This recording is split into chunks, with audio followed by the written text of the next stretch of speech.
pongo a grabar así ya. Bueno, en cuanto a los endosatarios, una vez que transmiten, si bien dejan de ser portadores legitimados del título, si no incluyeron una cláusula sin garantía o alguna otra forma de liberación de garantía, por más que lo hayan transmitido, siguen respondiendo cambiariamente. O sea, el hecho de endosar justamente el título es un efecto natural que genere obligación cambiaria en cabeza del endosatario. Vieron que el endoso tiene tres efectos: transmite la titularidad, otorga legitimación y además garantiza la aceptación y el pago. Puede faltar alguno de estos efectos, puede faltar totalmente la transmisión de la titularidad, puede faltar el efecto de garantía y se puede morigerar, pero nunca puede faltar del todo el efecto legitimante del endoso. Pero bueno, en cuanto a garantía, en principio el endoso que no aclara nada genera una obligación cambiaria en cabeza del endosatario. Con lo cual, el día de mañana, el portador legitimado que lo tenga al vencimiento del título, si no le es pagado por el girado o el aceptante, va a poder reclamarle, y esto ténganlo en cuenta, a cualquier obligado cambiario de toda la cadena de esa letra. Cualquiera que haya asumido una obligación cambiaria va a ser pasible de ejecución o, bueno, reclamo por juicio de conocimiento. Lo normal es por ejecución. La particularidad de los títulos, desde ya les adelanto, es que tienen una solidaridad distinta al derecho común. Acá no hay forma de excepcionarse, no podemos reclamar que se ejecute primero al librador o al aceptante. Acá responden todos a la vez y por el total de la obligación. Un portador legitimado de un título puede demandar a quien él prefiera dentro de la cadena de obligados. No hay un orden y tampoco hay limitación en si quiere demandar a uno, a varios o incluso a todos en simultáneo. Pero bueno, ese tema de solidaridad es bolilla 37, si no me equivoco. Y si no me equivoco con el cronograma, que lo tengo acá. Ah, no, la va a dar seguramente Nicolás, la próxima clase. Bien, gracias. Sí, habíamos visto un poco, habíamos en realidad, había surgido en la clase anterior el tema de cláusula sin garantía, por eso me había quedado dando vueltas la duda porque no había terminado de entender. Claro, no, el endoso, si nada aclara, hace obligado cambiario al endosatario, a quien firma, y solamente si inserta la cláusula sin garantía, ahí directamente no responde. Endoso, por eso, tiene muchas alternativas, muchas variantes. Tengan en cuenta al momento de estudiarlo, en el manual, bien las diferencias entre la cláusula no a la orden, la cláusula prohibido el endoso y la cláusula sin garantía en el endoso. Cada cosa tiene pequeñas variantes en cuanto a los efectos, pero que al momento del juicio se vuelven muy importantes, porque no es lo mismo responder cambiariamente que responder conforme solidaridad de derecho común. Son distintas las excepciones que se pueden plantear, son distintos los alcances de la obligación asumida, entonces tienen pequeñas diferencias que incluso a veces los autores no se ponen de acuerdo, si llegan a tener dudas nos dicen, pero que son muy trascendentales. Y tengan en cuenta todo lo que vemos de endoso en letra de cambio, se aplica en materia de pagaré y en gran medida, prácticamente sin cambios, también en el cheque. Por eso siempre tratamos de insistirles en estos puntos. Sí, a mí me ha quedado la duda de autonomía porque directamente decía que no existían entre vinculado e inmediato. Y ahora vos me dijiste que era relativa y... Ya.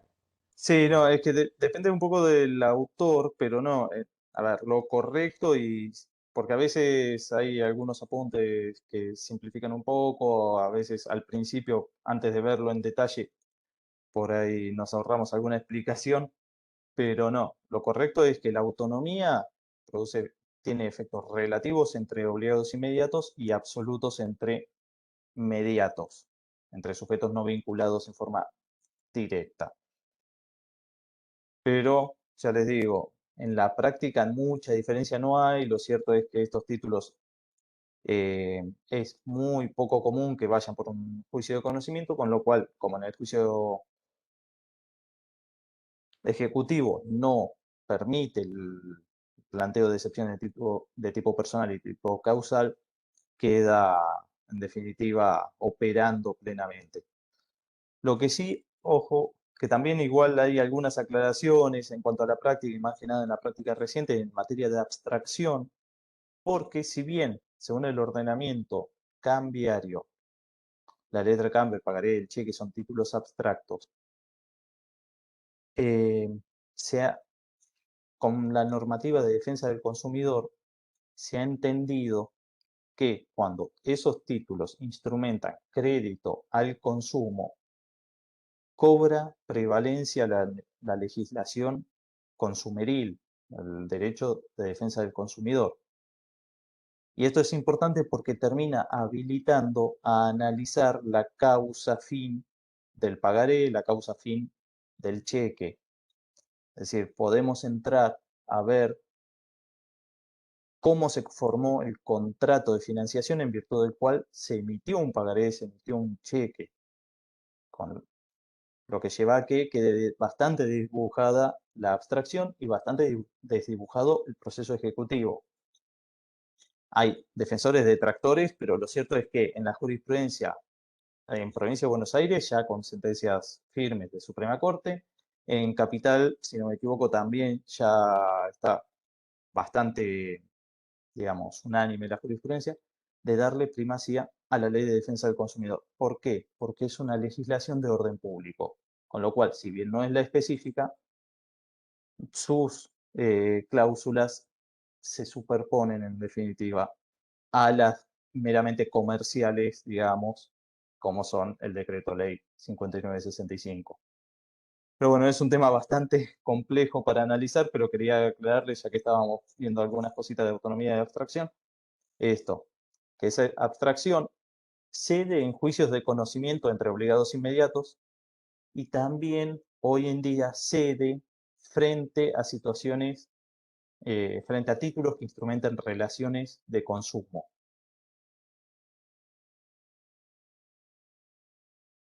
Estaba viendo bien. Y hoy tendríamos que ver la bolilla 35 y la 36. Le voy a dar más tiempos seguramente a la 35, la 36 por ahí lleguemos medio con lo justo con el tiempo, así que si no llegamos a ver algo, desde ya les aviso, léanlo. No es un tema particularmente complicado, lo difícil de la bolilla 36, que es protesto, es que no es habitual verlo, es muy poco habitual, con lo cual es un poco teórico, pero es importante por las consecuencias que puede traer. Todos los libros lo tratan y lo tratan bastante claro. Me voy a centrar en la bolilla 35, primero porque eh, es la que cierra todo el ciclo vital de la letra de cambio, si se quiere. Porque hasta ahora, ¿qué vimos? Al principio, cómo se crea, cómo nace la letra de cambio, cuáles son los requisitos, cómo se firma, qué cláusulas se pueden insertar, cuáles no. Perfecto. Después estuvimos analizando cómo se desarrolla la vida de la letra de cambio, cómo se transmite, cómo se suman garantías, qué es la aceptación, para qué sirve, a ver cómo sumamos, cómo convertimos al girado en aceptante, cómo lo incluimos entre los obligados cambiarios, que hace todo, en definitiva, al desarrollo normal y los vaivenes durante la vida de la cambial, mientras se encuentra no vencida, digamos. Y en la bolilla 35 vamos a ver cómo termina la historia de la vida de ese título, viendo la extinción de la obligación. Extinción que nos vamos a centrar, en definitiva, en el pago. No porque sea el único medio de extinción, sino porque en definitiva es el más importante. Pero bueno, hoy vamos a cerrar todo el ciclo vital de la letra de cambio y en la bolilla siguiente, protesto, vamos a ver cómo empiezan las patologías, porque ahí empieza bien la tarea plena que les va a tocar el día de mañana del lado que estén en el ejercicio de la profesión. Vamos a compartir pantalla.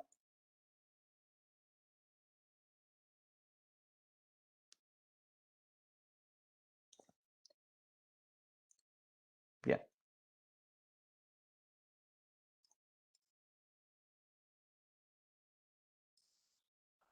Bien. Como les decía, medios de extinción de la letra de cambio en definitiva van a ser los mismos que están en el Código Civil y Comercial de la Nación, obviamente con las particularidades, las modificaciones y los agregados que trae a colación el decreto ley. El punto donde vamos a hacer hincapié es el pago, que es el medio normal y por antonomasia de extinción de las obligaciones, porque en definitiva, si alguien se compromete a cumplir determinada prestación, lo normal, lo deseable y lo más habitual es que se cumpla con esa prestación. ¿Sí? De hecho, las tasas de incumplimiento suelen ser muy bajas proporcionalmente. Siempre parece más porque obviamente los casos más resonantes, tanto a ver, en esto no es distinto del derecho penal. Lo que hace ruido no es cuando se cumplen las normas, cuando no pasa ningún inconveniente, cuando no surge ninguna patología, sino que llama la atención lo patológico, el incumplimiento. Pero eso no significa que lo habitual sea el incumplimiento. Lo normal es que se cumple y que se cumpla en la forma debida por la ley. Bien. Pero junto a eso, no quita que pueda haber otras formas de extinción de las obligaciones, son plenamente aplicables al caso que estamos tratando, ya sea de confusión, transacción, novación o cualquier otro que pueda surgir. En esto no tienen medios de extinción propios específicos de la letra de cambio del pagaré. Obviamente, los efectos están regidos por el Código Civil y Comercial de la Nación. En el pago hay varias aclaraciones y varios agregados que nos va a traer la normativa específica. Entonces, lo primero que hay que analizar, obviamente, es, cuando hablamos de pago, ya sabemos que es el cumplimiento de una obligación, no vamos a volver en temas de obligaciones. Ahora, sí lo que cobra alguna particular relevancia y se modifica en materia cambiaria son los sujetos involucrados en el pago, donde hay que poner especial atención para poder pagar correctamente, para poder extinguir la letra, y la forma en que se va a realizar ese pago. Desde quién paga, quién está legitimado a pagar, quién está llamado a pagar la letra de cambio, quién está legitimado para requerir el pago, dónde se va a hacer ese pago, en qué momento y de qué forma. Todas esas cuestiones, todas esas preguntas, de hecho, la normativa cambiaria las responde en forma detallada. Vayamos por parte. ¿Quién puede requerir el pago? Esto es, ¿quién es el legitimado? Ahora, el pago no se produce espontáneamente por lo general, sino que debe ser solicitado. Ahora, la ley va a legitimar solamente al portador legitimado del título a requerir el pago. ¿Por qué? Porque el cobro, el requerimiento de pago y el cobro es un acto de disposición sobre ese título valor.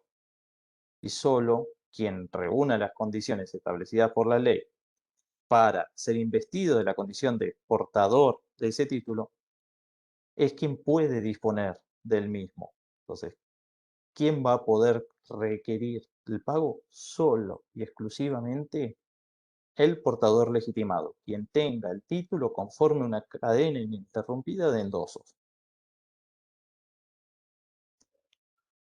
¿Puede requerir el pago un mero tenedor? No. ¿Por qué? porque no es quien surge del título como portador legitimado. El mero tenedor no puede, aun cuando detenta materialmente el título, estamos frente a un título a la orden, un título que requiere, además de tener el mismo materialmente, requiere el acto de transmisión, el endoso. Entonces, quien no goza de esa investidura jurídica, quien no goza de un endoso a su favor, no puede realizar actos de disposición sobre ese título. La ley en algunos casos habilita al mero tenedor a realizar actos, pero siempre van a ser actos de conservación, nunca de disposición. Por ejemplo, el mero tenedor puede presentar a la aceptación un título ante el girado. Y eso es perfectamente válido. ¿Por qué? Porque la presentación a la aceptación no extingue el título, no dispone sobre el crédito, solamente tiende a conservar las acciones y en última instancia a sumar una garantía adicional del cobro de ese título. Ahora, cuando ya estamos hablando del pago, estamos hablando de la extinción del título. Un acto por antonomasia de disposición. Por eso solamente va a estar habilitado el portador legitimado. En cuanto a ante quién se realiza la presentación al pago, en principio se realiza ante el girado aceptante o el mero girado. Acá que no va a poder suceder. Puede que nunca haya sido presentado a la aceptación el título, en cuyo caso no vamos a tener aceptante, pero eso no quita que el que está llamado a atender ese pago, en principio, es siempre el girado, haya no aceptado. Acá no estamos diciendo quién tiene que pagar, sino ante quién hay que presentarlo al pago. Si el girado aceptó, bueno, ni hablar. No solo es ante quien se tiene que presentar, sino que además es quien debe pagar efectivamente. ¿Por qué? Porque el girado aceptante es obligado a cambiar. Ahora, si no aceptó, no quita que se le presente el título al pago. ¿Por qué? Porque sigue siendo quien está llamado por el librador a atender ese pago. Lo que no va a estar es obligado necesariamente a pagar. Se presenta ante el girado y el girado puede pagar o no pagar. Tampoco lo vamos a forzar, no vamos a utilizar la fuerza ni la intimidación, sino terminamos con la policía. Se le presenta, el girado paga o no paga, haya o no aceptado. Alternativamente, lo que puede hacer es requerir una nueva presentación al pago, ahora lo vamos a ver, pero en eso se agota en principio la presentación al pago. Si el girado paga, sea o no aceptante, extingue la relación cambiaria. Siempre que el pago cumpla las condiciones de integridad, si el girado paga, es el único sujeto cuyo pago extingue definitivamente la relación cambiaria.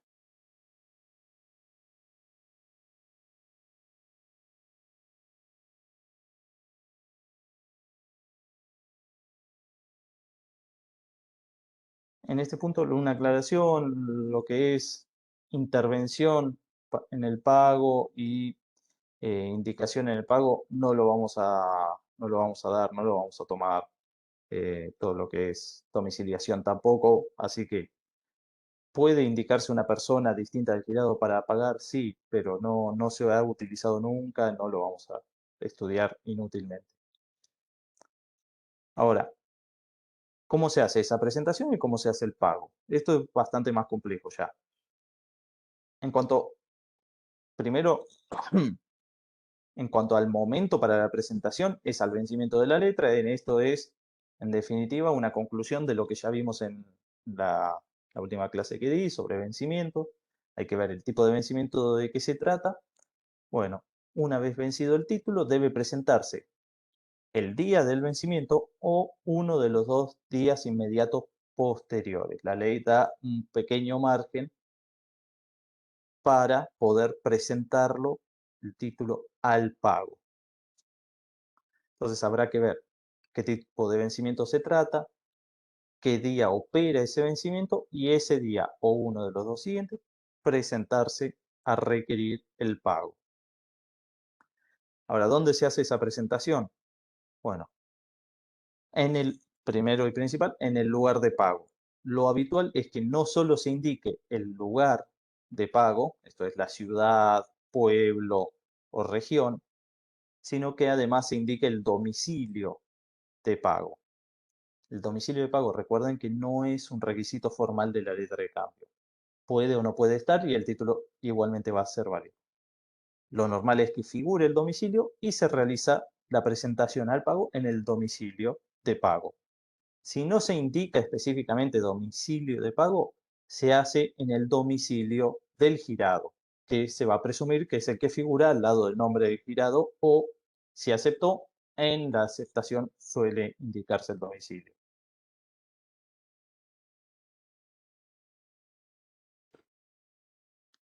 Si no se indicara un domicilio y no se puede conocer de los términos literales del título el domicilio donde debe hacerse la presentación se hace en general en la plaza pública del lugar indicado para el pago.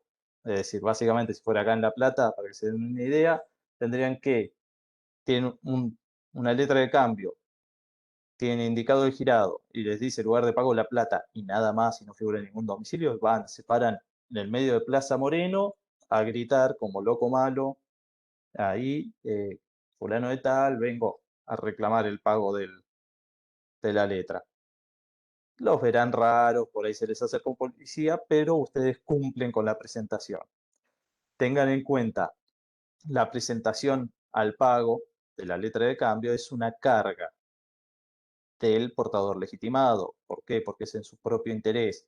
Si no se cumple con la presentación al pago, se pueden perder las acciones cambiarias.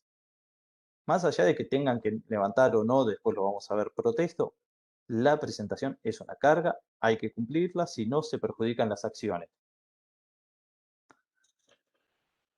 Por eso les decía lo de la plaza pública. Aún si no tienen forma de identificar dónde se presenta, igual hay que presentarlo, hay que cumplir con esa carga. Y en cuanto a cómo se efectúa esa presentación, sencillo, simplemente mediante el apersonamiento en el lugar de pago, en la fecha de vencimiento o uno de los 2 días siguientes, tiene que ir el portador legitimado munido del documento. Todo ejercicio de las acciones, de los derechos y acciones vinculados a un título, una letra de cambio, necesita sí o sí de la presentación material del título. Si decimos que es un documento necesario para ejercer el derecho literal y autónomo incorporado en el mismo, entonces para ejercerlo necesitamos el título. Frente a esta situación, como les decía, el girado va a observar el título, va a corroborar los datos de esa letra de cambio, la identidad de la persona que se presenta, la correspondencia entre esa persona y quien surja como portador legitimado dentro de los términos literales del título. El girado lo único que necesita es corroborar la identidad de la persona y que sea el portador conforme a una cadena ininterrumpida de endosos. Lo que no puede hacer el girado es corroborar la autenticidad de las firmas. Eso no lo va a poder hacer. No tiene forma muchas veces de hacerlo. Y lo que puede, la posibilidad que le da la ley es requerir que el título le vuelva a ser presentado al día siguiente. Esto es una facultad que le da la ley, el girado lo puede utilizar o no, pero que tiene una lógica interna que hoy mucho no tendría razón de ser, que es darle la posibilidad al girado de corroborar la autenticidad de esa letra y el motivo por el cual fue designado como girado. porque viene un día una persona que yo no conozco, porque esto tengan en cuenta, puede circular libremente, viene una persona que yo no conozco con un título que yo no emití, porque no es el girado el que lo crea, la letra, a decir que fulano de tal me indicó para pagar esa obligación. ¿Qué voy a hacer? No, vení mañana y mientras tanto me pongo en contacto con el librador para ver si libraste esta letra, sí, por tal monto, sí. ¿Por qué? ¿Por qué la tengo que pagar yo? Y ahí veremos si hay relación de provisión o no, si la letra fue adulterada o no. Es una lógica que hoy no tiene sentido, porque hoy, ¿qué haríamos? Viene, se nos presenta una persona con una letra de cambio, soy girado, espérame un segundo, levanto el teléfono, llamo al librador y ya está. Si no conozco al librador, directamente no la pago. Es medio sencillo. Si no sé por qué se libró, no sé quién la libró, no la voy a pagar. Es una cuestión de orden práctico. Pero bueno, la ley habilita esta posibilidad de requerir una nueva presentación. Obviamente el título va a quedar en poder del portador legitimado. Esto siempre grábenselo, siempre mantengan en su poder los títulos de crédito. Todo título cartular, hasta que no les es satisfecho el pago o que no quedó perfeccionado la transmisión, no lo entreguen, no lo destruyan, nada. Siempre tratan de ser cuidadosos. Porque imagínense, les dice el girado, me lo deja para poder chequear si está todo en orden. Ustedes se lo dan, entra a la casa, lo destruye y nunca más sale y ustedes se quedaron sin el título y no lo van a poder cobrar. Hay historias en los juzgados, un caso en que un pagaré era, no una letra de cambio, estaba en el expediente del juicio ejecutivo, fue el abogado y lo habitual es pedir que lo guarden en la caja fuerte de la secretaría del juzgado. Se ve que el actor no se había dado cuenta, no lo pidió, el pagaré no original estaba ahí en el expediente a manos del abogado de la contraparte. El abogado se acercó, se acercó, se acercó y se tragó el pagaré y se acabó el juicio ejecutivo, porque no había más pagaré. Y anécdotas como esa hay montones, siempre hay maquinaciones sin ir al extremo de comerse un pagaré o comerse un cheque, que ha pasado. Con una enmienda, una tachadura, cualquier modificación que le pueda hacer a alguien que lo tiene a mano, ya a ustedes los deja sin posibilidades de ejecutar.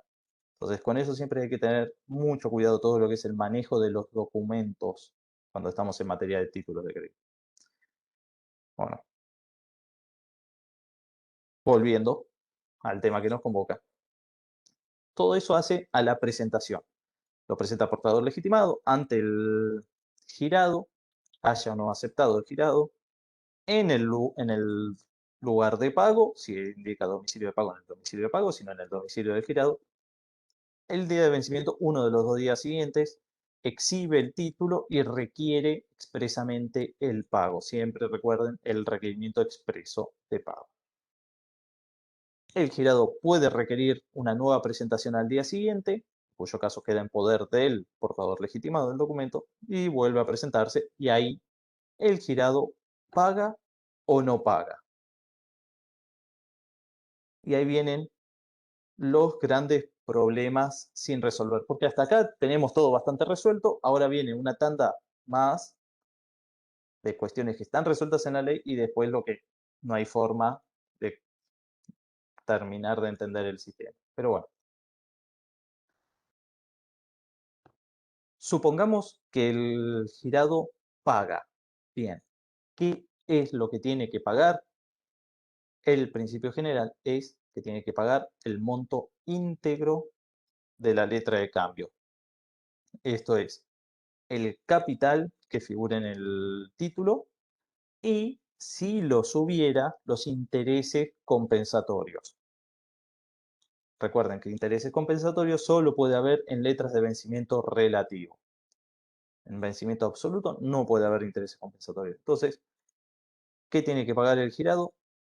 el total de la letra, que es el capital, lo que figura en el título, más si lo subiera los intereses compensatorios. Si el pago es íntegro, no hay mayor inconveniente,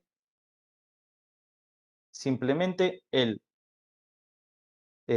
girado va a exigir la entrega del título y la anotación de la recepción del pago. Es decir, que el portador legitimado que recibió el pago literalice ese pago en la letra de cambio y se la entregue al girado. ¿Por qué? Porque el girado quizá tenga interés en utilizar ese título para después acciones ordinarias o acciones de derecho común contra el librador, para ejercer acciones vinculadas a la relación de provisión, para tener una constancia de, mira, esto que yo te debía, bueno, acá lo saldé con el pago que hice de esta letra de cambio. Si no tiene interés en eso, lo que puede hacer el girado es simplemente destruir el título. ¿Por qué? Tengan en cuenta, son todas medidas de seguridad estas, porque en materia de pago de títulos de crédito hay un principio, que es que quien paga mal, paga dos veces. Imagínense esta situación. Viene, portador legitimado, reclama el pago, el girado paga y dice, el título nada, agarra, tíralo. Se va el portador legitimado con el título y con el dinero. Al otro día vuelve a aparecer, vengo a reclamar el pago. No, pero si ya te pagué, ¿dónde figura? No, pero si te di la plata, yo tengo el título y encima no figura ningún pago. ¿Qué excepción me podés oponer? Ninguna. Volvé a pagar. Y situaciones sin llegar a ese nivel de mala fe, situaciones similares pueden suceder constantemente. Imaginemos, paga el girado el título, el portador legitimado se lo entrega. El girado, en vez de, no pidió que le dejen constancia de que había pagado, no lo destruyó, se lo guardó en el bolsillo. Salió a la calle, se le voló el título. Lo encontró un despistado, agarra, se presenta y le exige el pago. Lo mismo, el girado tiene que volver a pagar. ¿Por qué? Porque no hay constancia del pago efectuado. Y en esto, recordemos, la letra de cambio es un título literal y completo. Solo existe aquello que está literalizado en el documento. Ni siquiera sirve un recibo externo, no sirve un recibo hecho en un documento aparte. Tiene que estar en la propia letra de cambio. Con lo cual, cada movimiento, cada pago, cada circunstancia vinculada al título tiene que quedar literalizado. Por eso es importante que el portador legitimado dé recibo del pago que le fue hecho. Como portador, dejo constancia, recibí la suma de tanto en concepto de pago íntegro. Lo firmo y se lo entrego al girado. El girado ahí verá qué hace con ese título, si lo destruye o le va a servir para alguna acción posterior contra el librador o lo que sea. Pero siempre recuerden que si no se deja constancia o no se destruye el título, se corre el riesgo de tener que pagar nuevamente. Como les dije, el pago tiene que ser íntegro. Ese es el principio. El pago íntegro hecho por el girado y literalizado extingue definitivamente la relación cambiaria. ¿Podrá haber acciones posteriores? Sí, pero van a ser de derecho común. Acciones cambiarias no va a haber, porque el título queda definitivamente extinto. Pero no es la única situación que se puede dar. Puede suceder que el girado pretenda hacer un pago parcial. En el derecho común, el pago parcial en realidad es facultativo para el acreedor recibirlo. Es el acreedor que va a aceptar o no recibir un pago parcial y puede libremente rechazar que se le pague parcialmente una obligación. Este principio se modifica en materia de títulos de crédito. En la letra de cambio, la ley expresamente prevé que el girado puede efectuar un pago parcial y el portador legitimado debe aceptarlo, debe recibirlo. No puedo yo, como portador legitimado, tengo una letra de cambio por 100.000 pesos, presentarme ante el girado me dice, no, mira, tengo 50.000, te pago 50.000, yo no puedo, como portador legitimado, negarme a recibir ese pago parcial. Ahora bien, ¿qué sucede? Tenemos un problema. ¿Por qué? Porque el pago es parcial, no extingue la letra de cambio, quedan vivas todas las acciones por el remanente. Pero al girado le importa que quede constancia de ese pago. Entonces, ¿qué establece la ley? Que se debe dejar constancia del pago recibido en el título y además el portador legitimado debe extenderle recibo al girado que pagó por la suma abonada.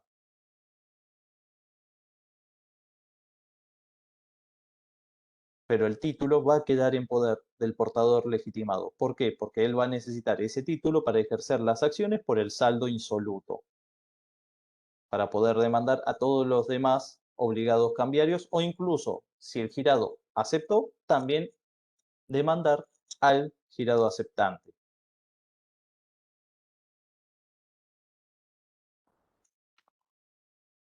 Con lo cual se altera un poco los principios en materia de derecho común. Acá justamente se persigue que se pague, así sea parcialmente. Y la otra situación, a ver, acá les hice el semáforo de pago íntegro, genial, en verde, denle para adelante porque cancela toda la obligación. El pago parcial es para estar atento porque por cómo se debe instrumentar, cómo se debe dejar constancia, pero que está permitido y previsto por la ley. Ahora, donde ya empiezan los problemas serios es con el llamado pago anticipado, sea íntegro o sea parcial.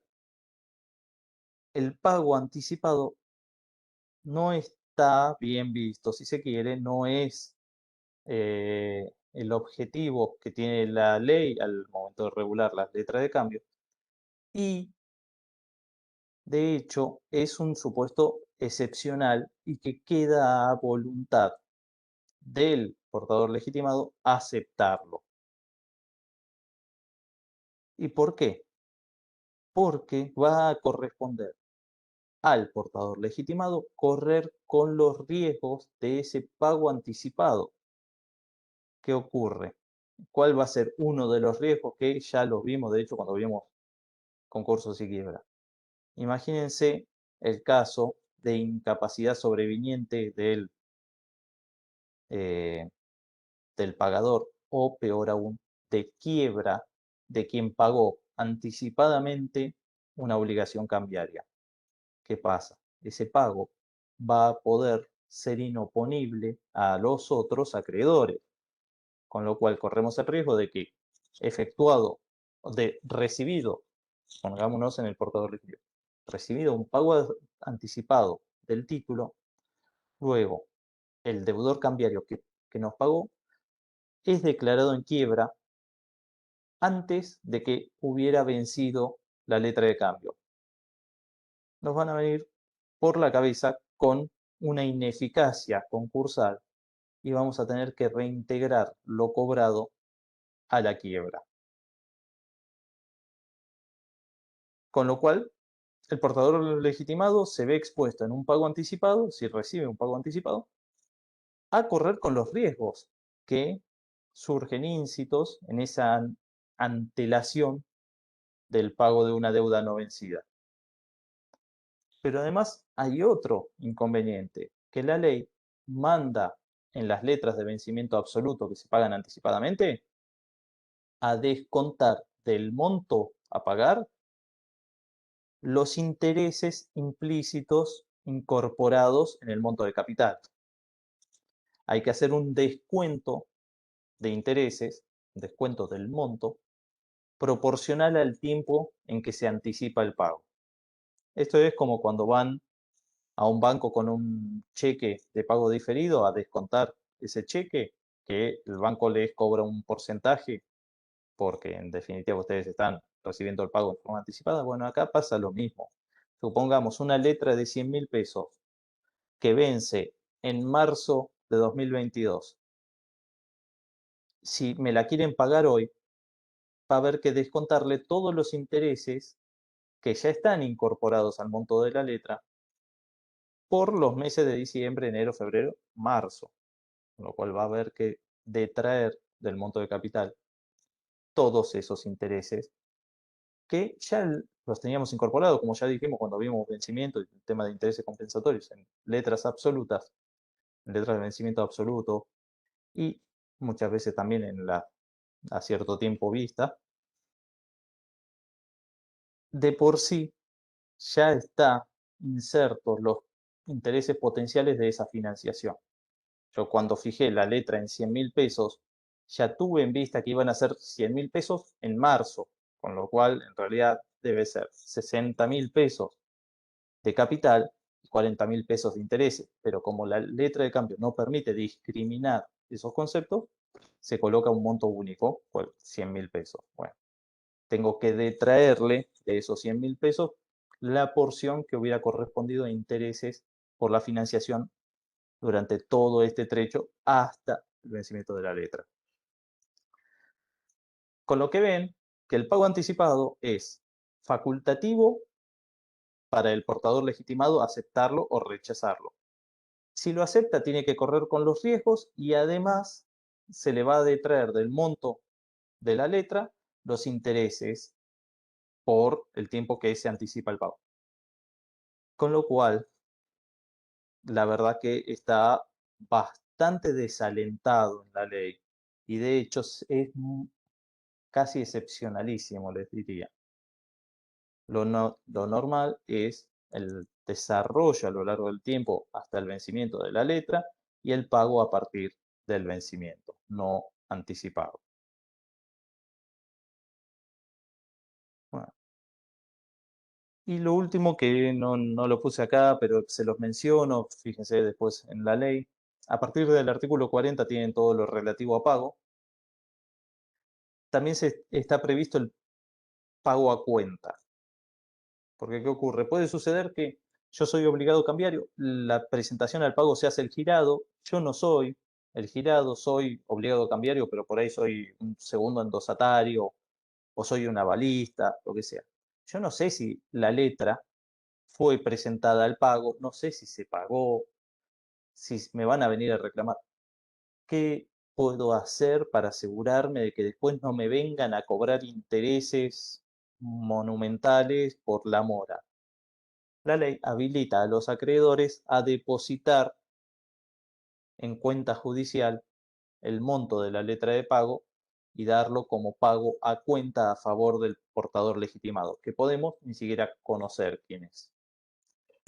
Entonces, la ley le ofrece esa posibilidad a los obligados cambiarios, luego de vencido el plazo de la letra, efectuar un pago a cuenta mediante presentación judicial, apertura de cuenta judicial, depósito a la orden del juzgado en favor del portador legitimado para que se presente cuando quiera a cobrarse.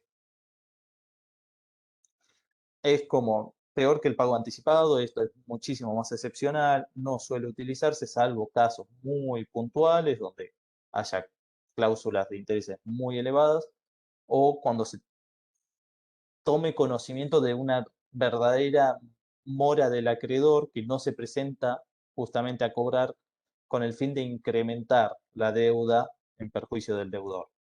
Hay situaciones así, no son las habituales, pero la ley incluso ha previsto esa situación, el supuesto de mora del acreedor, ya no mora del deudor, y una forma de los deudores de liberarse de eventuales responsabilidades.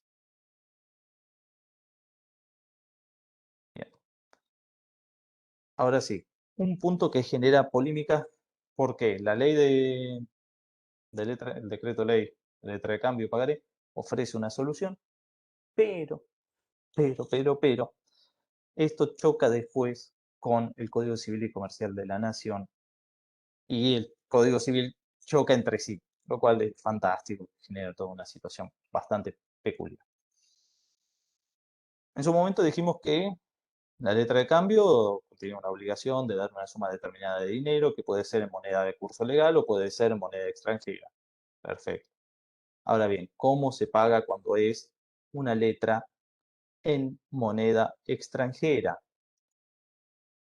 En principio, la letra puede ser pagada tanto, lo lógico sería en la moneda en que fue redactada, con eso no habría inconveniente, o la ley permite que pueda ser pagado en la moneda local, la de curso legal, al tipo de cambio al día del vencimiento, salvo que se haya establecido la cláusula de pago efectivo en moneda extranjera. Ahora bien, ¿qué pasa si el deudor se encuentra en mora? ¿Debe tomarse el tipo de cambio al día de vencimiento? Supongamos, con dólar en Argentina, tenemos una letra pagadera en dólares. El deudor, ¿qué hace? No paga a término, tengo que reclamar. ¿Cómo va a ser el pago? Bueno, la ley establece en cabeza del acreedor la elección del tipo de cambio, que le va a permitir elegir que sea pagada la letra al valor vigente al momento de vencimiento o al valor vigente al momento del efectivo pago. ¿Qué quiere prever con esto? Que el acreedor no se vea perjudicado por la mora de su deudor. Si el deudor atrasa el pago especulando para pagar un monto relativamente menor por el paso del tiempo, que no se pueda beneficiar de ello. Entonces, ¿qué va a hacer el portador legitimado? El día que efectivamente le paguen, va a poder determinar, a ver, al día de vencimiento cotizaba el dólar a 190 pesos, pero me pagó hoy cotiza 205. Y en realidad son, ahora vamos a ver un tema con esto, con la cotización. Bueno, voy a elegir siempre el más alto, sea el del pago o sea el del día del vencimiento.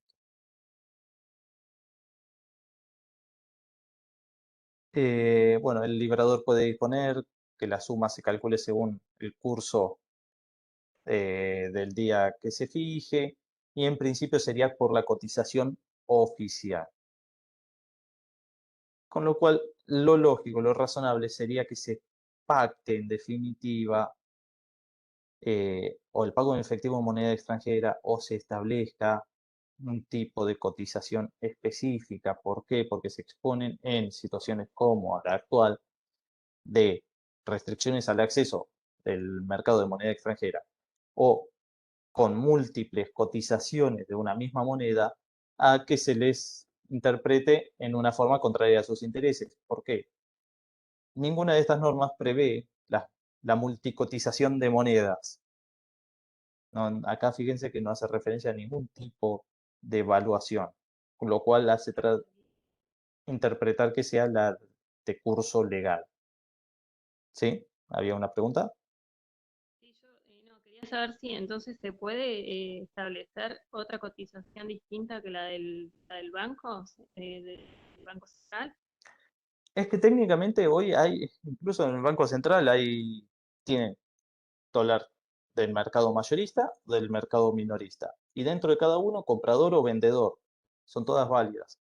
Después Claro, hay entonces, otras cotizaciones que son también válidas en cuanto a que no pertenecen al mercado negro, digamos, al no regulado. Por ejemplo, el valor necesario para la adquisición del equivalente en moneda extranjera, que no es lo mismo la cotización del dólar que el costo de adquirir dólares, por ejemplo, en el mercado electrónico de pagos. Esto es, adquiriendo bonos y revendiéndolos o para la liquidación de moneda extranjera en el exterior, el contado con liquidación y demás. Todos esos son válidos, eh, no son prohibidos por la ley y de hecho no, para poder acceder a esos mercados tiene que ser dinero bancarizado. con lo cual no habría ningún inconveniente en fijarse un tipo de cotización de ese estilo de cotizaciones legales. No se podría fijar cotizaciones o índices ilegales, por ejemplo, hoy en día dólar blue. Dólar blue no es justamente el costo de obtención por fuera del mercado de capitales regulado, con lo cual no habría inconveniente. El inconveniente en general es cuando no se fijan, no se pautan o no se prevén estas situaciones. Entonces empiezan las discusiones de si hay que pagar en moneda extranjera, si hay que pagar en pesos, la ley lo resuelve, y si hay que pagar en pesos, ¿qué cotización vamos a tener? También se ha puesto limitaciones en cuanto a si son operaciones nacionales o son operaciones con proyección internacional. Empieza una serie de discusiones que se pueden prevenir en mayor medida mediante cláusulas específicas. Acá no les hablo de acuerdo de partes, porque esto estamos hablando de declaraciones unilaterales de la voluntad, pero sí podría el librador establecerlo con una cláusula especial al momento de creación de la ley. No les hablo de una cuestión que se podría suscitar en el último párrafo es cuando existen múltiples monedas con el mismo nombre, cuál va a ser cuál se va a interpretar que es la moneda utilizada. Por ejemplo, típico caso, dólar. En Argentina no habría inconveniente. Si hablamos de dólar, estamos hablando de dólar estadounidense. Pero supongamos que es una letra creada en Argentina, pagadera en Canadá, y ponemos dólar. ¿Qué dólar estamos hablando? La ley lo que establece es que se presume que es la moneda del lugar de pago. En este caso sería dólar canadiense.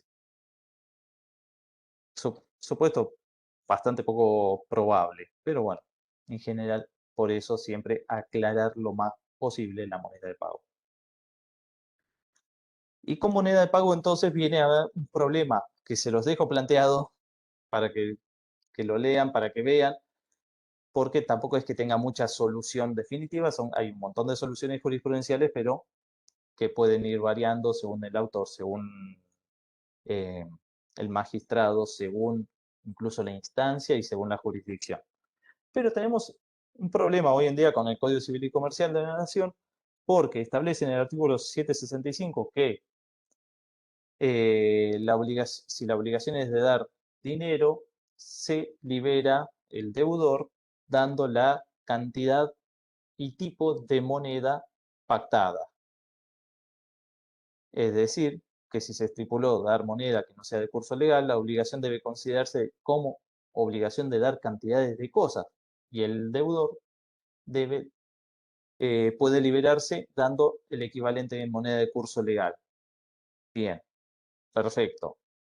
Párrafo seguido, artículo 766. Debe entregar la cantidad correspondiente de la especie designada. ¿En qué quedamos? O sea, es una obligación de dar cantidades de cosas y por ende se puede convertir a moneda de curso legal, o es una obligación de dar sumas de dinero y hay que entregar la cantidad y tipo especificado en la obligación. Tenemos dos artículos, uno seguido del otro, en el mismo cuerpo normativo y dicen exactamente lo contrario. O se libera entregando la moneda pactada, las cantidades pactadas, o se libera con equivalente de curso legal. Creaciones jurisprudenciales para resolver esta dicotomía innumerables.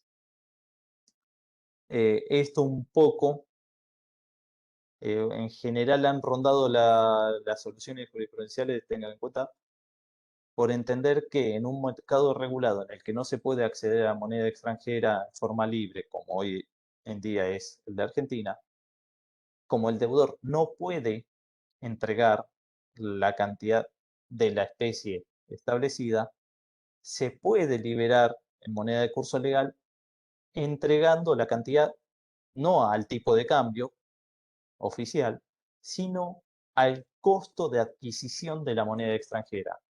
Esto es, no me sirve de nada que me des el dólar a 105 pesos si yo después para obtener dólares no puedo comprarlos a 105 Entonces, si vos estabas obligado a dar dólares, te liberás entregando los pesos necesarios para adquirir esa cantidad de dólares.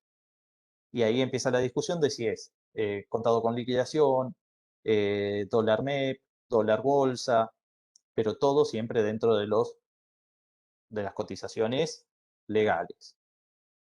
Otros autores y otra jurisprudencia distingue según si la operación tiene proyección internacional o local, si pactamos. ¿Por qué? Porque, ¿qué les van a decir? Imagínense un alquiler de un inmueble acá en La Plata, si se lo fijan en dólares. ¿Eso está fijado en dólares porque es una operación internacional? No, el dólar ahí lo están utilizando como cláusula de estabilización. Entonces, las cláusulas de estabilización, las cláusulas de indexación están prohibidas, te liberas pagando en pesos a cotización oficial. Si es una operación internacional y no se puede acceder al dólar, en ese caso sí admiten la cotización de los dólares financieros. Y así van creando alternativas y soluciones. Pero fíjense, esto es para que lo tengan presente. El decreto ley de letra de cambio dice una cosa, en la práctica es muy difícil de cumplir porque no hay un mercado libre de cambios y últimamente es cada vez menos las épocas donde existe libre cambio de moneda extranjera. Y por el otro lado tenemos un Código Civil y Comercial que dice dos cosas exactamente contrarias y que no termina tampoco de resolver la cuestión. Tampoco se las voy a resolver acá, tampoco lo resuelven definitivamente los juzgados, no hay un criterio único ni uniforme, es un tema para la casuística, pero que tienen que tener en cuenta. ¿Por qué? Porque van a tener que, el día de mañana, si están del lado del acreedor, van a tener que fundamentar el mayor valor posible del dólar y van a tener que motivar bien, a ver, por qué hacen sus planteos. Si están del lado del deudor, van a tratar de bajarle la cotización, pagar en pesos y si pueden al dólar mayorista vendedor y si pueden incluso más bajo, mejor, y van a tener que saber fundarlo. ¿Por qué? Y si están del lado de la justicia, no porque los planteos de acreedor y deudor sean injustos, sino por poder judicial, van a tener que saber resolver y lograr una solución que sea conforme la normativa y que ofrezca una solución al conflicto.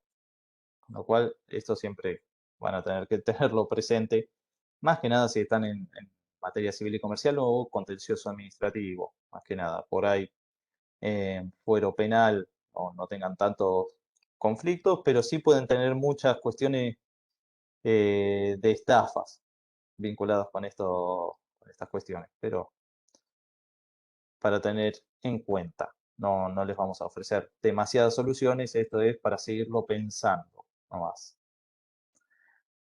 Bueno, esto ya lo había mencionado, si el obligado que paga es el obligado directo, esto es el girado o girado aceptante, extingue la letra y las obligaciones cambiarias, si paga cualquier otro sujeto de la cadena, la letra obviamente subsiste y solo extingue su obligación y la de los sucesivos, no la de los obligados anteriores.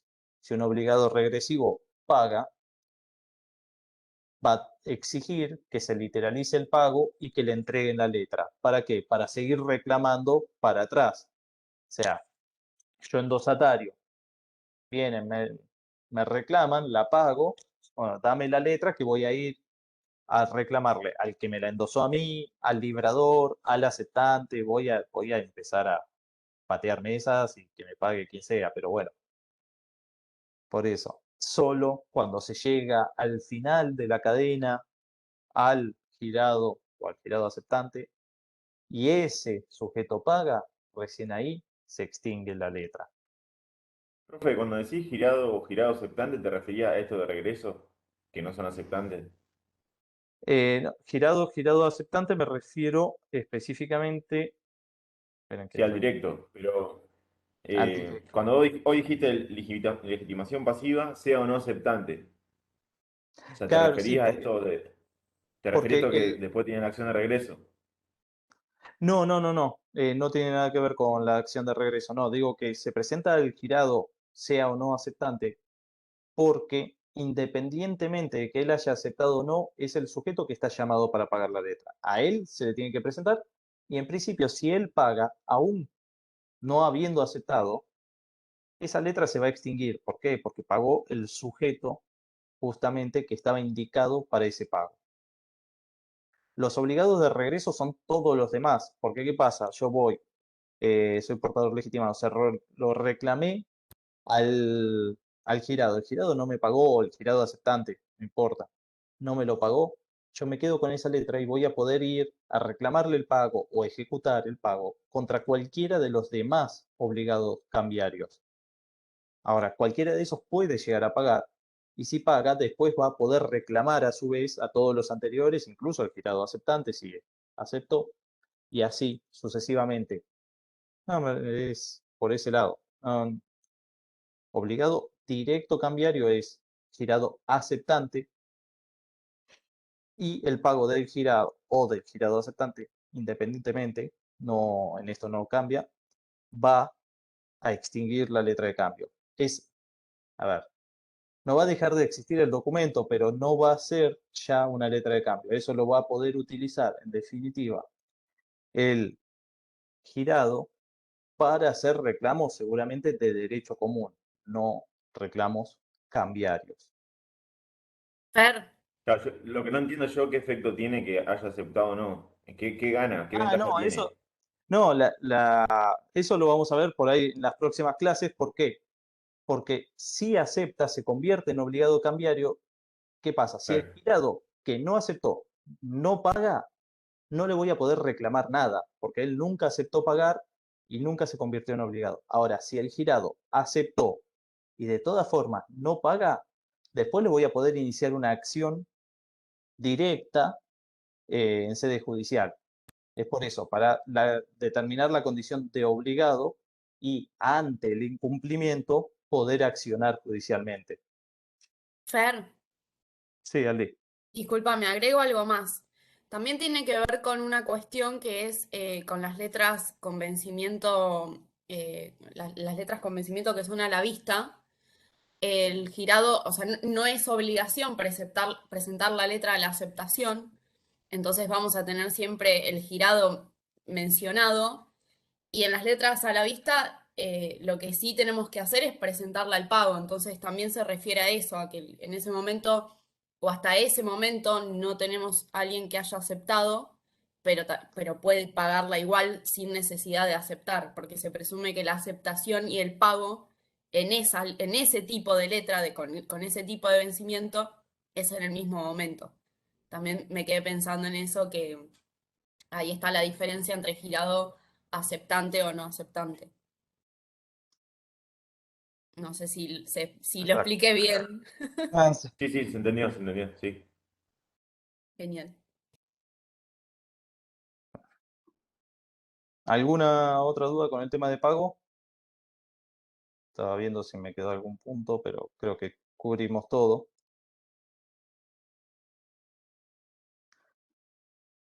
Bueno, y como les decía, en definitiva, bueno, que nos centremos en pago no quita que otros medios de extinción no sean también aplicables.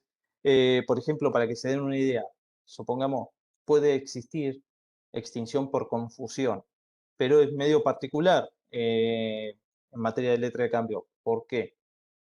La confusión se produce cuando coinciden en una misma persona al mismo tiempo la condición de acreedor o deudor. Para verificar ese supuesto de extinción por confusión, en la letra de cambio tenemos que esperar al vencimiento de la letra, sí o sí. Porque ¿qué puede pasar? Que una misma letra circule, creo que esto ya lo deben haber visto con Nico, pero no es difícil de imaginar, que circule la letra y que en algún momento en esa circulación vuelva y la reciba alguien que ya era obligado cambiario, que ya había intervenido en la cadena. Y, bien, cuando eso sucede, que es el famoso endoso de retorno, un endoso por el cual vuelve a alguien que ya estaba en la cadena de obligados cambiarios. Con ese endoso todavía no se produce la confusión. ¿Por qué? Porque si la letra no venció, todavía el sujeto no detenta el carácter de acreedor propiamente dicho. Como no es exigible la obligación, no se produce la confusión. ¿Cuándo se produciría la confusión entre las condiciones de obligado y acreedor cambiario? Recién al vencimiento.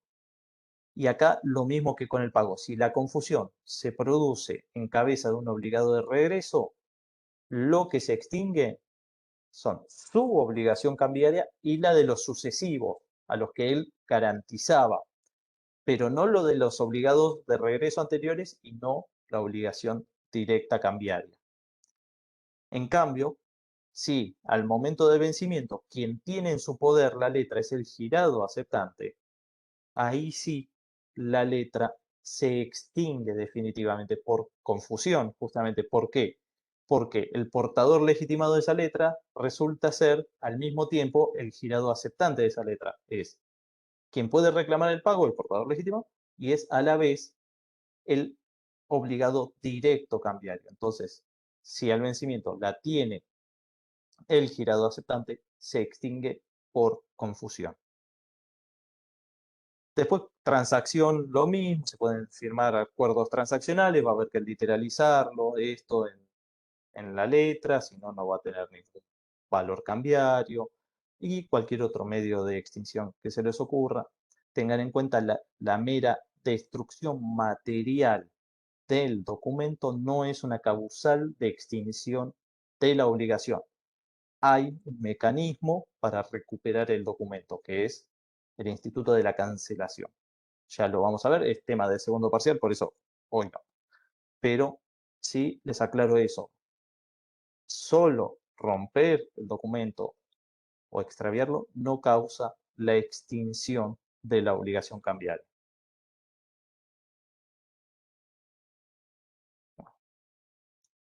Y hasta acá la vida, el nacimiento, vida y muerte de la letra.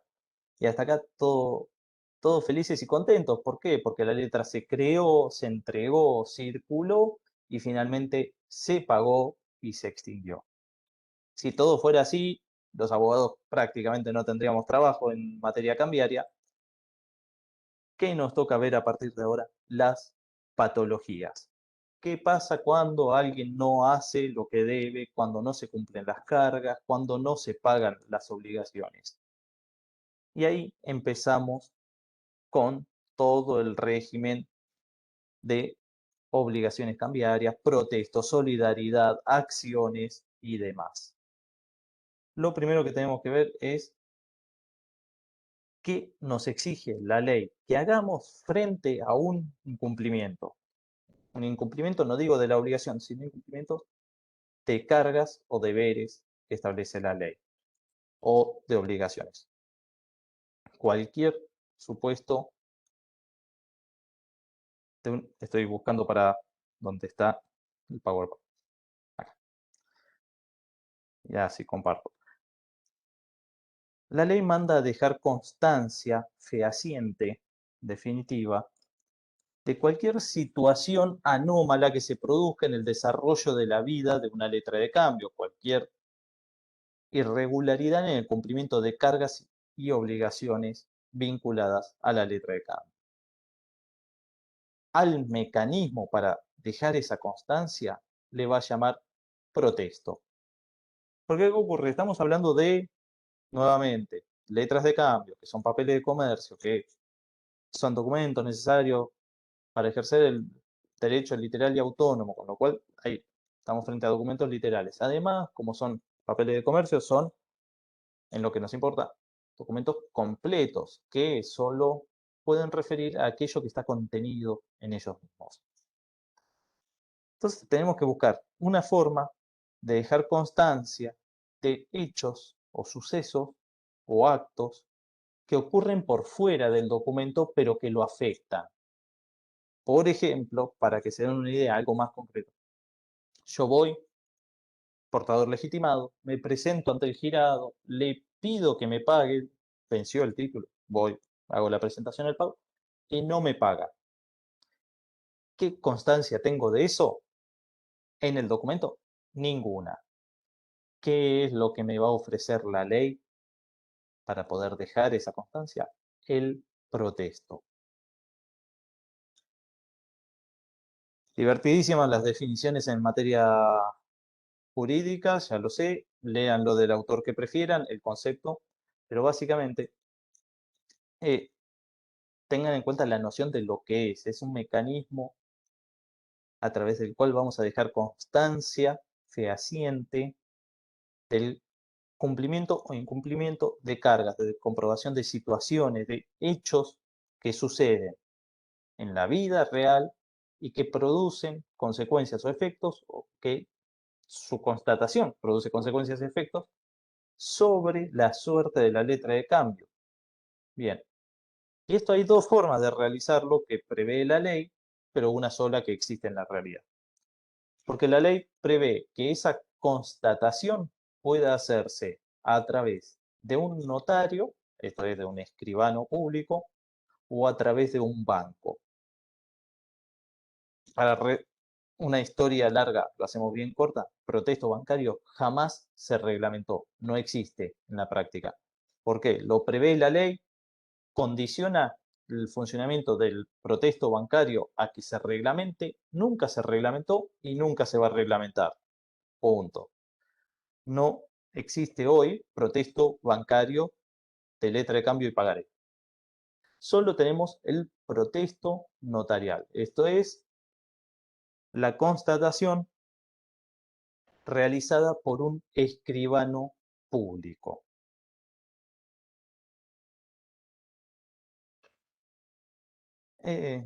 Resumidas cuentas, ¿en qué va a consistir el protesto frente a un cumplimiento o incumplimiento de una carga? En presentarse juntamente con un escribano para que un escribano levante un acta dejando constancia de lo que sucedió respecto de una determinada letra de cambio, en este caso, o de un pagaré, señalando quiénes son los sujetos involucrados, dando cuenta del contenido y de las cláusulas del título de que se trate, la fecha, el lugar, los sujetos intervinientes y cuál es el hecho o la carga que se está asentando. Por ejemplo, en el caso que estábamos viendo, me presento al pago con el título, le reclamo el pago al girado y el girado me dice no te voy a pagar, ¿qué puedo hacer? Bueno, tengo que ir a buscar un escribano que venga junto conmigo y que deje constancia de que me presento ante el girado, que le presento el título, que el título tiene tal contenido, que el girado es quien dice ser, porque le exhibe el DNI, y que requerido de pago en fecha tal, en el lugar tal, se niega a efectuar el pago. Todo eso tiene que dejar constancia. Les digo, el protesto por falta de pago es el más habitual, pero cualquier hecho o circunstancia puede levantarse protesto. Por ejemplo, lo mismo que lo que decíamos ahora, en vez de por falta de pago, por falta de aceptación. Si me presento a la aceptación y el girado no acepta, puedo levantar protesto por falta de aceptación. ¿Para qué? Para conservar acciones de regreso anticipado, por ejemplo. O si es una letra a cierto tiempo vista, para dejar constancia de la fecha en que presenté la letra a la aceptación, esta es la vista, y por tanto a partir de cuándo empezó a computar el plazo vista. Lo mismo si me aceptan la letra en una letra a cierto tiempo vista, pero no me dejan constancia de la fecha. Voy a tener que levantar un protesto por falta de fecha. ¿Para qué? Para dejar asentada la fecha en que me efectuaron la aceptación y a partir de la cual se empezó a computar el plazo. Y lo mismo con cualquier situación o vicisitud que se pueda presentar en el desarrollo de la letra de cambio. Por ejemplo, bueno, hay varios ejemplos de protesto, este es uno vacío, pero prefiero utilizar el que me pasó Aldana, que después se los vamos a dejar, de un protesto real hecho por un escribano si no me equivoco, esto era en un pagaré. Ahora, estaría bien. que como ven es típica acta notarial. Algunos lo hacen por acta, otros lo hacen por escritura. ¿Qué ocurre? Hay algunos debates en cuanto a esto entre los escribanos, cuestión que no me voy a meter, pero que algunos escribanos entienden que se trata de un acta protocolizada, otros entienden que no es necesaria la protocolización, la ley no lo exige, con lo cual sería un dispendio de actividad. Pero bueno, básicamente es un instrumento público notarial dando cuenta, a ver si acá las versiones con Zoom, dando cuenta de los comparecientes, las partes, los sujetos que intervienen en el protesto, la fecha, el lugar, todos los datos de identificación de los sujetos. eh, los datos, acá tenemos del documento, del título de crédito, con su transcripción literal, con el valor, la fecha de creación, este era un pagaré concreto, con todas las eh, con todos los requisitos formales y todo el contenido del título. Quedó medio desordenado cuando agregué las filminas. Pero se deja constancia de todo el contenido del título de los sujetos y del acto realizado. A ver.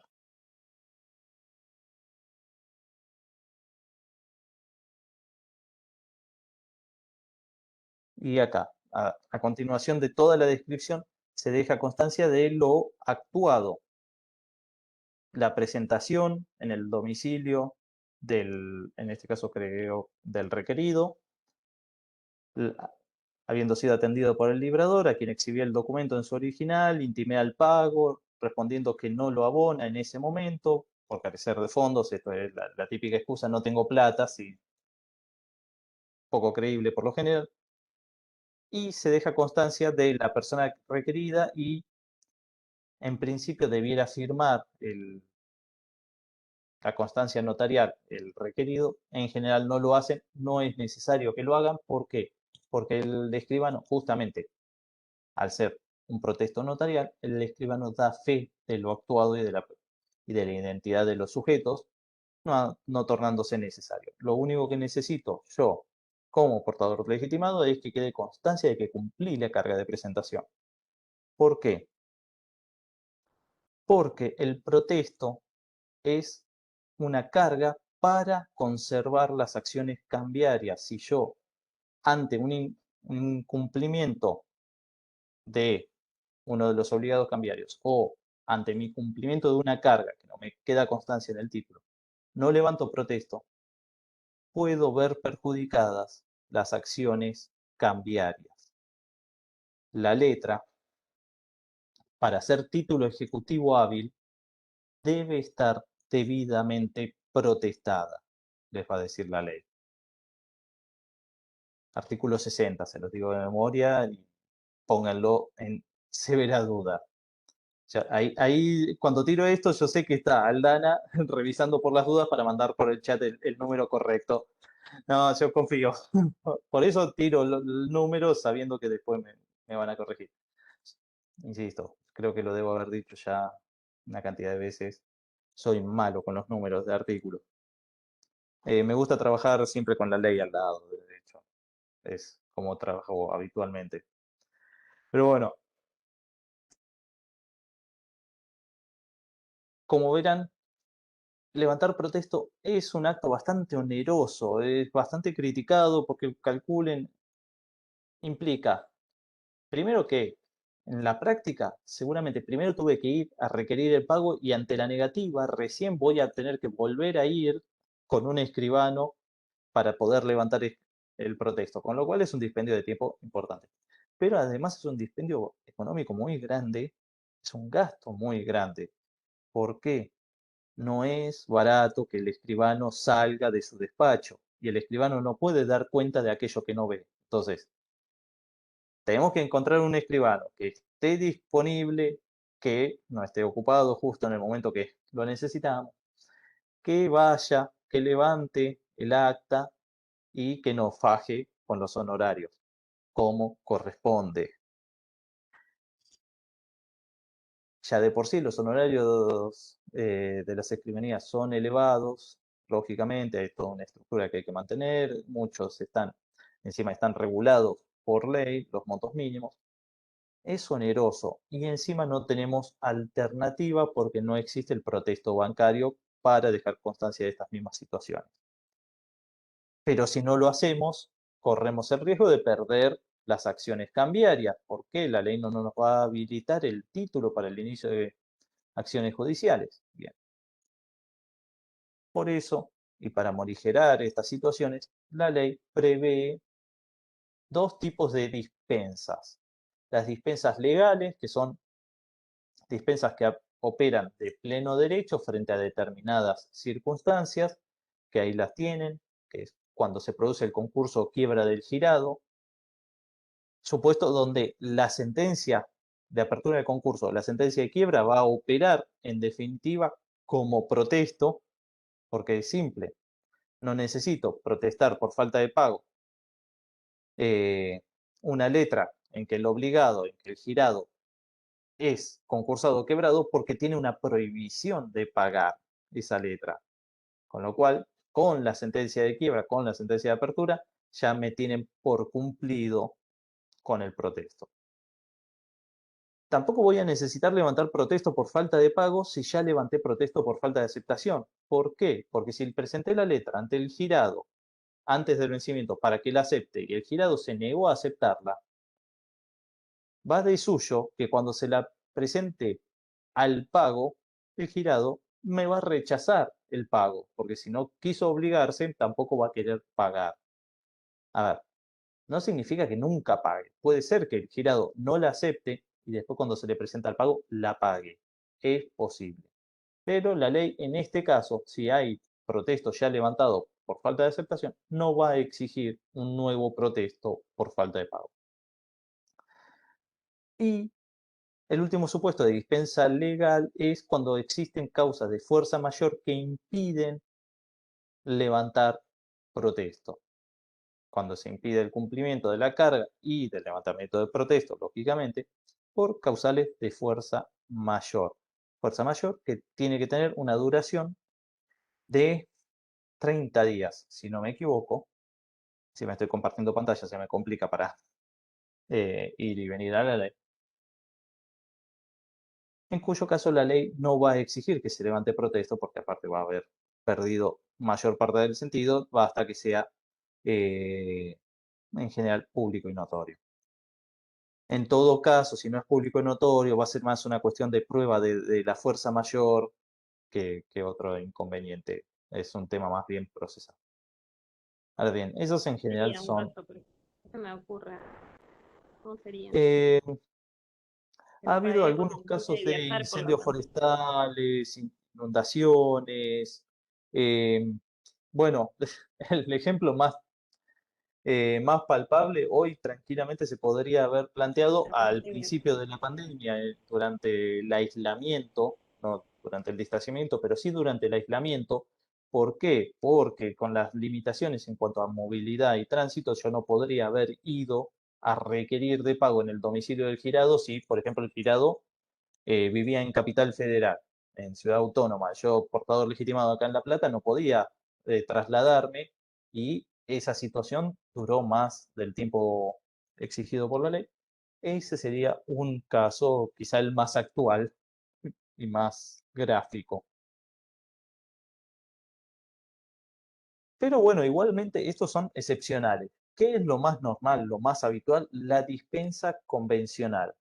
¿Qué es la dispensa convencional? Es una cláusula que se inserta en el cuerpo de la letra de cambio, que le inserta el librador, solamente el librador puede dispensar con efectos para todos los sujetos y que depende de si está inserta en el texto, en la redacción del modelo o si es incorporada a mano, si lleva firma aparte o no. Es decir, si la cláusula sin protesto forma parte del digamos, del formulario utilizado, si viene preimpresa, no es necesario que el librador la firme, ya con la firma de la letra es suficiente. Si el formulario utilizado, si en el preimpreso no estaba la cláusula sin protesto y el librador la quiere incorporar, la puede incorporar, solo que va a tener que llevar firma aparte. O sea, voy a tener que firmar además la cláusula sin protesto.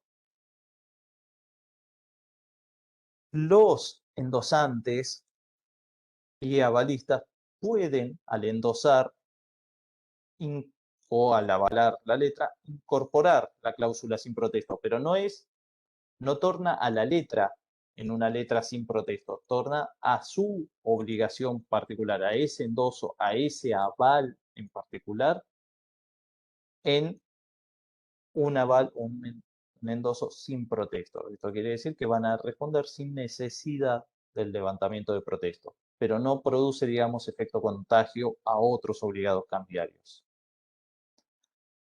Y acá tienen un modelo de pagaré con, o sea, típico formulario preimpreso donde viene la cláusula sin protesto, que es literal, es colocar las palabras sin protesto. Ni siquiera sería necesario la cita del artículo 50 del decreto ley, basta con que diga sin protesto, y en este caso, como viene preimpreso, ni siquiera sería necesario que lo firme aparte, bastaría con la sola firma del librador general, la del pagaré, la de creación del pagaré, para tener por dispensada la obligación de levantar protesto.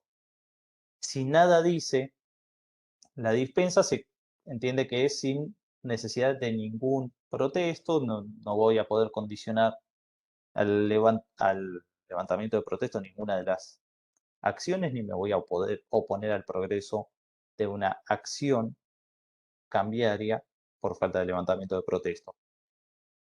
Lo que no quiere decir, esta cláusula no dispensa del cumplimiento de las cargas de presentación. Esto sí, ténganlo en cuenta. La cláusula sin protesto dispensa de levantar protesto, no dispensa de presentar la letra, sea la aceptación, sea el pago. ¿Qué va a suceder? En una letra sin protesto va a corresponder al requerido, al demandado, probar que no la presenté a la aceptación o al pago, según el caso. Siempre y cuando por lo menos en la demanda haya afirmado haberla presentado al pago. Esto se los digo por experiencia, porque me pasó en un caso. Tuve una oportunidad que defender, un pagaré iba por el deudor, yo venían demandándolo, estaba al horno, o sea, indefendible. Pero ¿qué pasa? Era un pagaré sin protesto. Veo la demanda, en la demanda, ejecutando el pagaré, en ningún párrafo decían que la hubieran presentado al pago. Y está bien, es un pagaré sin protesto, pero tenés que presentarla al pago, esa carga. Son dos cargas distintas. Una cosa es la carga de presentar la letra, el pagaré, y otra cosa son las cargas de levantar protesto. La cláusula sin protesto, está bien, te liberó de levantar protesto, pero no te liberó de presentarla. Y en la demanda no me estás diciendo que siquiera la hayas presentado, con lo cual no la presentaste, está incumplida la carga. Y obviamente yo pedía que cuando hay un incumplimiento de cargas, caducan las acciones regresivas. Obviamente el juzgado no me hizo lugar a la caducidad de la acción, pero sí me hizo lugar a algo casi tan importante. Le tuvo por computado los intereses moratorios, o sea, la mora la tuvo configurada recién con el juicio. El juicio fue iniciado 2 años después del vencimiento del protesto. Se perdieron 2 años de intereses del vencimiento del pagaré, digo. Se perdieron 2 años de intereses, por no decir en la demanda, cuando presentaron el pagaré al pago. Es una pavada, pero fue un monto importante de dinero. Y estos son los temas en los que hay que prestar atención y no hay que confundirse. Está bien, existe dispensa del protesto, fantástico, pero las cargas de presentación siguen vigentes. Y esas cargas hay que manifestar su cumplimiento al momento de demandar. No se olviden, por favor, de eso. Y de hecho pasa habitualmente y hay bastante jurisprudencia en este sentido, de que si no se manifiesta que fue presentada la letra o el pagaré al cobro, se entiende que el primer requerimiento fue con el juicio, con lo cual pueden haber pasado hasta 3 años desde que venció el título y hasta que se inició el proceso.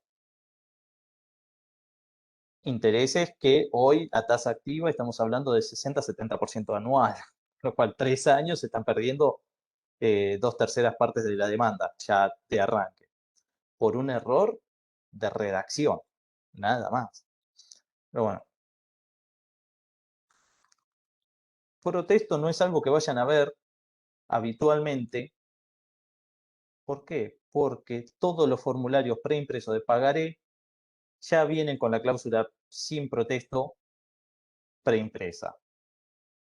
Y nunca nadie las tacha, la verdad. Es lo más habitual la utilización de esta cláusula. Es excepcional los pagaré con protesto.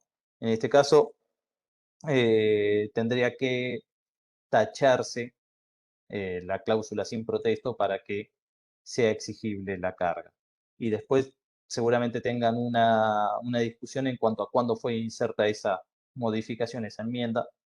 Pero bueno, ya les digo, lo habitual es la utilización de estas cláusulas.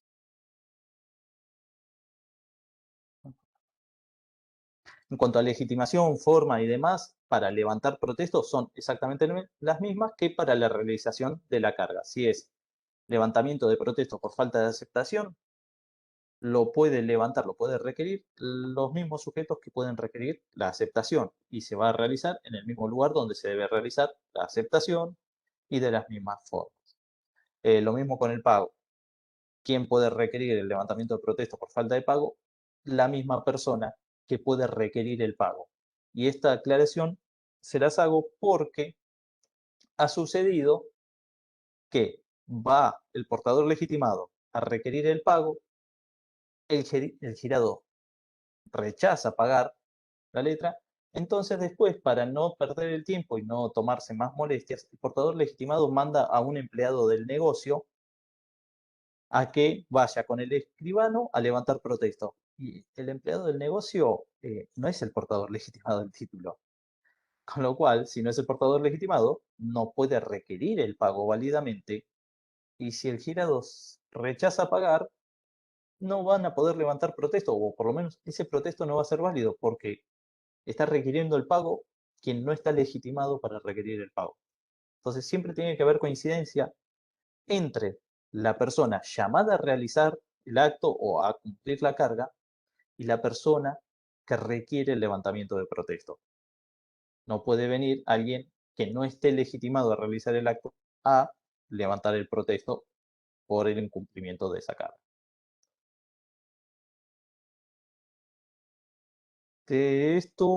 Con esto es un pantallazo general, complétenlo un poco con la ley, más que nada, artículo 48, 50, ya les digo, 48 en adelante, el 50 en particular y el artículo 60, que había acertado. Pero protesto, ya les digo, no es lo más habitual, no lo van a ver posiblemente en la práctica, pero es importante tenerlo en cuenta para no cometer estos errores en cuanto a las cargas. Y porque, en definitiva, si bien no es habitual, tengan en cuenta que la subsistencia de las acciones cambiarias depende, en principio, del cumplimiento de la carga de protestar.